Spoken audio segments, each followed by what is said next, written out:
अद्भुत कोल्हापूर या सिरीजच्या दुसऱ्या भागात पुन्हा एकदा तुमच्या सर्वांचं स्वागत आहे.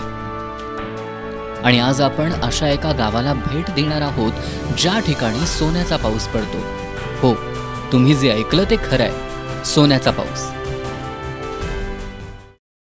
याचाच उलगडा करण्यासाठी आपली SPN डिजिटलची टीम पोहोचली कोल्हापूर शहराच्या पश्चिमेस असणाऱ्या करवीर तालुक्यातील कसबा बीड गावात.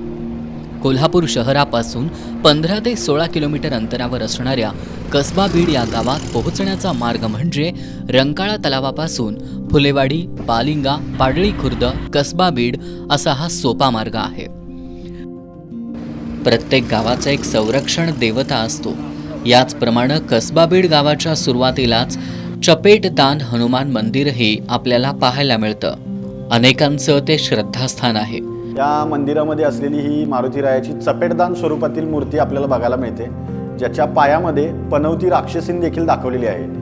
जेणेकरून गावावरती येणारं कोणतंही संकट असो, कोणत्याही प्रकारची पनवती असो, तिचा संहार करण्यासाठी गावच्या सुरुवातीलाच बजरंगबली मारुतीराया उभे टाकलेले आहेत, अशी इथल्या लोकांची मान्यता आहे.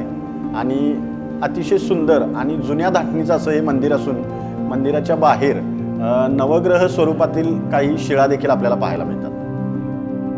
सोन्याचा पाऊस पडणारं गाव अशी कसबा बीड गावची आख्यायिका सर्वदूर परिचित आहे. आणि हे तितकंच खरं आहे, कारण या गावाच्या परिसरात आजही सोन्याची नाणी सापडतात. विशेषतः इथल्या सोन्याचा माळ यासाठी प्रसिद्ध आहे. मृग नक्षत्राच्या सुरुवातीला पाऊस पडल्यानंतर ही नाणी मुद्रा झाडांच्या पानांवर, घराच्या छतावर सापडतात. यावर त्रिशूल, महादेवाची पिंड अशा छाप असणाऱ्या 100% सोन्याच्या या मुद्रा असतात. या गावातील असंख्य लोकांकडं या सुवर्ण मुद्रा पाहायला मिळतात. या सापडणाऱ्या सुवर्ण मुद्रा, सुवर्णालंकार याला ग्रामीण भाषेत बेडा असंही संबोधलं जातं. पावसाळ्यात या नाण्यावरील माती धुवून गेल्यानंतर ती नाणी लोकांच्या स्पष्टपणे नजरेस पडू लागतात आणि लोकांना या मुद्रा सापडू लागतात.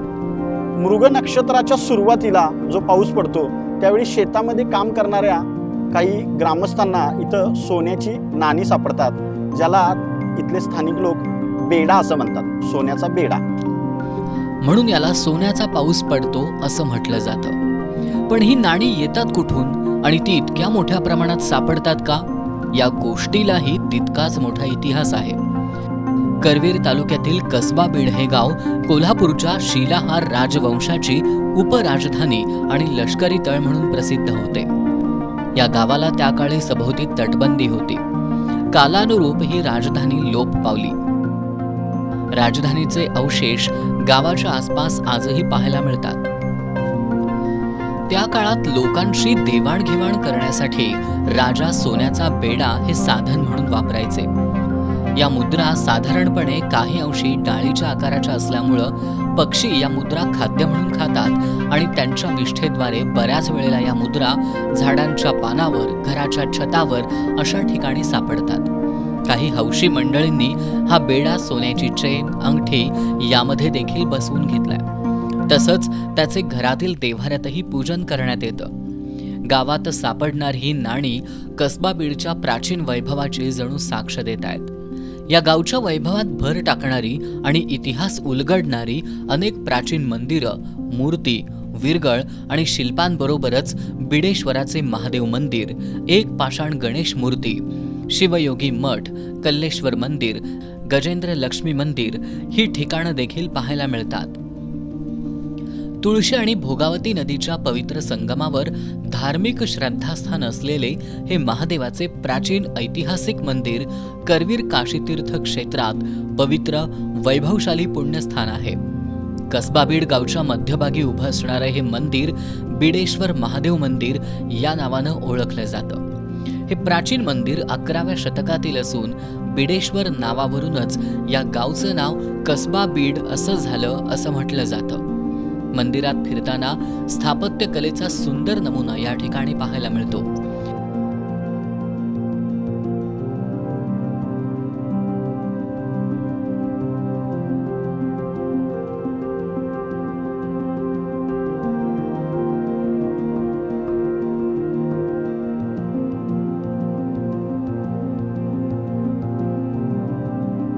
बिडेश्वर महादेवाचं म्हणजेच कल्लेश्वर महादेवाचं मंदिर आहे. बहुधा महादेवाची मंदिरं ही जमिनीलगत किंवा जमिनीच्या थोडंसं खालती अशा प्रकारची असतात, पण हे महादेव मंदिर मात्र जमिनीपासून थोडं उंचीवरती असलेलं आपल्याला पाहायला मिळते. या मंदिर परिसरामध्ये म्हणजे मंदिराच्या समोर भव्य अशी सुंदर दीपमाळ आहे. तसेच त्याच्या बाजूला श्री दत्तात्रयांचं मंदिर आहे, तर दुसऱ्या बाजूला शिवपंचायतन असलेलं महादेवाचं मंदिर सुद्धा आपल्याला पाहायला मिळतं. बिडेश्वर महादेवाचं दर्शन झाल्यानंतर या मंदिर परिसरात असणाऱ्या अनेक विरगळ तुमचं लक्ष वेधून घेतात. विरगळ म्हणजे युद्धात धारातीर्थी पडलेल्या योद्ध्यांच्या स्मरणार्थ उभारलेला दगडी स्तंभ. विरगळला वीरस्तंभ असंही म्हटलं जातं. विरगळ हे एक प्रकारे इतिहासाचे मूक साक्षीदार असतात. या ठिकाणी सापडणाऱ्या या विरगळ खूप पुरातन आहेत. तर विरगळ म्हणजे काय, तर एखाद्या राजवटीत असलेल्या वीर योद्ध्याने युद्धामध्ये केलेला जो पराक्रम असतो, तर त्याच्या पराक्रमाच्या स्मरणार्थ दगडावरती जे शिल्पांकन कोरलेलं असतं त्याला वीरगळ म्हणतात. वीर हा लढणारा योद्धा आणि गळ हा कन्नड शब्द आहे म्हणजेच दगड. तर त्या वीराच्या पराक्रमाच्या स्मरणार्थ उभी केलेली स्मारकशिळा, दगडी स्मारकशिळा म्हणजेच वीरगळ होय. या गावामध्ये जवळपास 150हून अधिक वेगवेगळ्या प्रकारच्या विरगळी आपल्याला पाहायला मिळतात.